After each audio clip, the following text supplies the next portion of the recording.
भीमा नदी प्रदूषणामुळे अति गंभीर परिस्थितीत असल्याचं आता एका अहवालाच्या माध्यमातून समोर आलेलं आहे। हा अहवाल केंद्रीय प्रदूषण नियंत्रण मंडळाचाच आहे। भीमा नदीकडे सरकारचं दुर्लक्ष होत असल्यामुळे आता वारकऱ्यांमध्ये सुद्धा नाराजी पसरलेली आहे। नदीत येणारं केमिकलयुक्त पाणी रोखावं अशी मागणी आता चंद्रभागा प्रदूषण मुक्ती समितीचे गणेश अंकुशराव यांनी केलेली आहे। जेव्हा नव्हती गोदागंगा तेव्हा होती चंद्रभागा, अशी ख्याती असलेली आमची चंद्रभागा आज पूर्ण प्रदूषणामुळे दूषित झालेली आहे। आणि हे पाणी आता काळपट पडले आणि शेवाळ्या पण भरपूर आहेत आणि आळ्या पण भरपूर आहेत।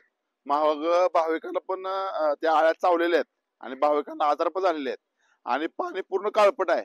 आणि ह्या चंद्रभागेत वारंवार मैला मिश्रित असेल, रक्त मिश्रित असेल, पुण्यापासून पाणी मिक्स होते आणि ह्या पंढरपूर शहरातलं सांडपाणी मिक्स होते आणि गोपाळपूर म्हणून पंढरपूर शहरातलं जाणारं सांडपाणी ह्या चंद्रभागेच्या गोपाळपुरातून ह्या चंद्रभागेच्या पात्रात असं येतंय।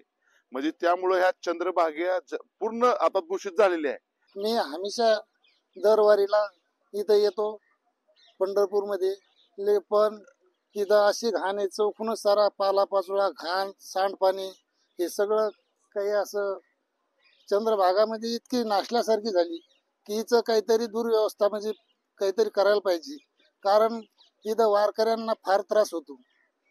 कारण हे तीर्थ म्हणून असं वाटणं आता, कारण कसं इथं आलं म्हणजे काय हे सारी घाण चौकड असं काही बी म्हणजे सांडपाणी, काही चिंत चांक, याच्यात कसं सुधारणा काहीतरी व्हायला पाहिजे। आम्ही प्रत्येक महिन्यावारीला पैठण ह्या तीर्थ ठिकाणी येतो, पंढरपूर या ठिकाणी येतो, परंतु ह्या पाण्याचं बरेचसे वारकऱ्यांना त्रास होतोय।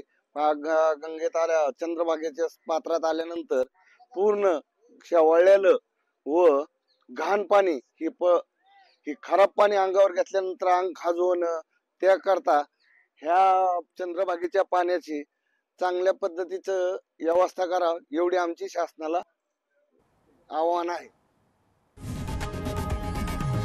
लोकशाही मराठी ऐका, पहा, जागरूक रहा।